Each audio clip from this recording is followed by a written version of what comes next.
بسم اللہ الرحمن الرحیم۔ اللہ پاک نے سورہ فاتحہ میں ارشاد فرمایا اہدنا الصراط المستقیم صراط الذین انعمت علیہم غیر المغضوب علیہم ولا الضالین۔ ہم کو سیدھے رستے پر چلا، رستہ ان لوگوں کا جن پر تم نے اپنا انعام کیا، نہ کہ ان لوگوں کا جن پر تم نے اپنا غضب کیا اور جو گمراہ ہوئے۔ فرمایا جا رہا ہے کہ یا اللہ ہمیں سیدھے رستے پر چلا۔ سیدھے رستے سے مراد کون سا ہے؟ کون سا رستہ سیدھا ہے؟ تو فرمایا وہ رستہ صحیح ہے جن لوگوں پر تو نے اپنا انعام کیا، ان لوگوں کے رستے پر چلا۔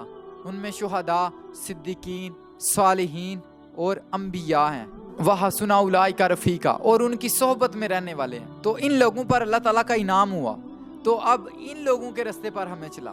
سیدھے رستے سے مراد یہ ہے کہ جن لوگوں پر تو نے اپنا انعام کیا ہے، اللہ ہمیں یہ کہہ رہا ہے کہ تم اس طرح دعا مانگو کہ جن پر اللہ نے انعام کیا ہے، یا اللہ ہم کو ان کے رستے پر چلا۔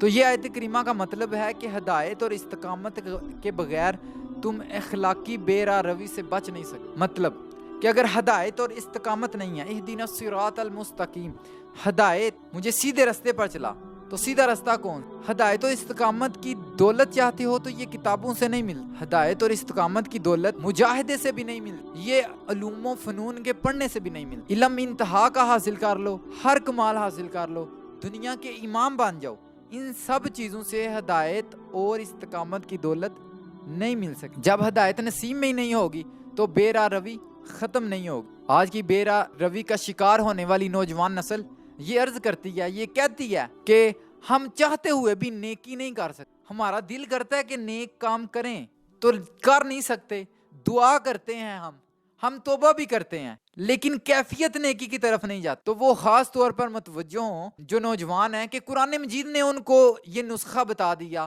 یہ سبق بتا دیا، اور وہ اس آیت کو سمجھے کہ اللہ تعالیٰ نے ارشاد فرما دیا صراط الذین انعمت علیہم، ان لوگوں کے رستے پر چلنا ہے جن پر اللہ کا انعام ہوا، تو پھر تم سیدھے رستے پر ہو۔ جو اللہ کے محبوب بندے ہیں ان کی صحبتوں میں بیٹھا کرو۔ ہدایت اور استقامت ملے گی کیسے؟ نہ علوم و فنون کے پڑھنے سے ملے گی، اور نہ ہی علم میں کمال درجہ حاصل کرنے سے ملے گی۔ یہ استقامت اور ہدایت کی جو راہ ہے یہ نیک لوگوں کی صحبت سے ملے گی، جن پر اللہ کا انعام ہوا ان کی صحبت اختیار کرنے سے ملے گی، اللہ تعالیٰ کہ نیک بندوں کے ساتھ رہنے سے ملے گی۔ کثیر صوفیاء فرماتے ہیں کہ جب کسی مسئلے میں پھنس جاتے یا دل میں کوئی بات بیٹھ جاتی اور وہ بات دل سے نکلتی نہیں، ہم پریشان ہو جاتے، جب ہمارے دلوں کو سکون نہیں آتا، ہم کسی صوفی کے پاس، بزرگ کے پاس چلے جاتے، تو ہم بس ان کے چہرے کی زیارت کرتے اور ہماری وہ پریشانی دور ہو جاتی۔ جن لوگوں پر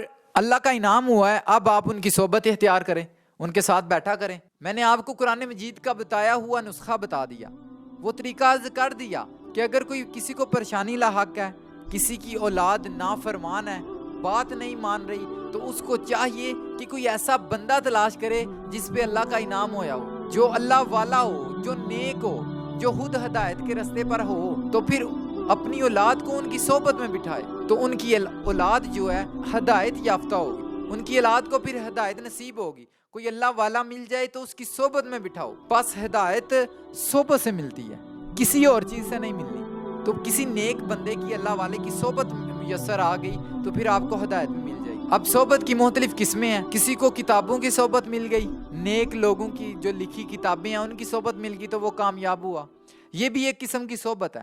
کسی کو کوئی اللہ والا مل گیا، اس کے ساتھ بیٹھا رہا، اس کی صحبت اختیار کرتا رہا۔ مولانا روم فرماتے ہیں اللہ والوں کے ساتھ بیٹھنا، ایک گھڑی بیٹھنا 100 سال کی بے ریا عبادت سے بہتر ہے۔ تو آپ اپنا ذہن بنائیں کہ ہم نے اللہ والوں کے ساتھ تعلق رکھنا ہے، اللہ والوں کے ساتھ بیٹھنا ہے، تاکہ ہمارے دل نرم ہو، ہمارے دل کی کیفیت نرم ہو، نیکی کی طرف راغب ہو۔ کوشش کیا کریں کہ اپنی قسمت کو سنوارنے کے لیے نیک بخت لوگوں کے پاس بیٹھیں۔ پھر حدیث پاک میں ہے اللہ پاک کے نیک بندوں کی صحبت میں بیٹھنے والا کبھی بدبخت نہیں رہتا۔ تو جو اللہ کے نیک بندوں کے پاس بیٹھتا ہے وہ ہدایت یافتوں میں ہو جاتا ہے، اس کو ہدایت کا راستہ نصیب ہو جاتا ہے، وہ ہدایت والوں میں آ جاتا ہے، تو اس کی یہ خوش نصیبی ہوتی ہے، کسی بھی شخص کی یہ خوش نصیبی ہے کہ وہ اللہ والوں کے پاس بیٹھے۔ یہ فرمایا کہ سیدھا راستہ مجھے ہمیں دکھا، لیکن سیدھا راستہ کون سا؟ ایسے لوگوں کے رستے پر چلانا جن پہ اللہ تو نے انعام کیا ہے، ان لوگوں کے رستے پر، نہ گمراہوں کے رستے پر، اور نہ ہی جن پر تو نے اپنا غضب کیا، جن پر تو نے اپنا عذاب نازل کیا، ان کے رستے پر بھی نہیں چلانا، ہمیں اپنے نیک بندوں کے رستے پر چلانا ہے۔ اللہ تعالیٰ کی بارگاہ میں دعا ہے، یہ مکمل سورہ فاتحہ کا خلاصہ جو ہے، پوری کی پوری سورہ فاتحہ مکمل طور پر طریقت، شریعت، حقیقت، تصوف، یہ سب کی ترجمانی کرتی ہے۔ اس کے اندر ہر چیز کا علاج موجود ہے، اور یہ مکمل طور پر اولیاء، صوفیاء اس کو تزکیہ نفس کے لیے علاج سمجھ کر اس کو پڑھا کرتے تھے، اور اس کا ورد کیا کرتے تھے، اس کو سمجھا کرتے تھے۔ تو اللہ تعالیٰ کی بارگاہ میں دعا ہے، اللہ تعالیٰ ہمیں قرآن مجید کا صحیح مفہوم سمجھ کر، اس کو پڑھ کر اس پر عمل کرنے کی توفیق عطا فرمائے۔ آمین یا رب العالمین۔